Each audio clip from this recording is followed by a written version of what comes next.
আজ আমরা বিশেষভাবে সৌভাগ্যবান এবং সম্মানিত যে বাংলাদেশের তিনবারের নির্বাচিত প্রধানমন্ত্রী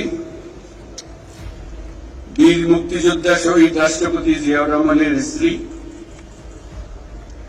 বেগম খালেদা জিয়া আজ এখানে আমাদের মধ্যে উপস্থিত আছেন।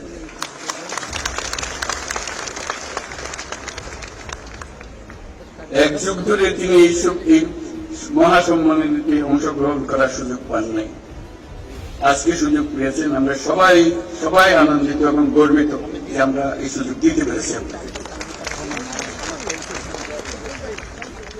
শারীরিক অসুস্থতা সত্ত্বেও এই বিশেষ দিবসে সবার সঙ্গে শরীর খাওয়ার জন্য আপনাকে আবারও ধন্যবাদ। আমরা তার আশু রোগমুক্তি কামনা করছি এবং এই অনুষ্ঠানে বিশেষভাবে স্বাগত জানাচ্ছি।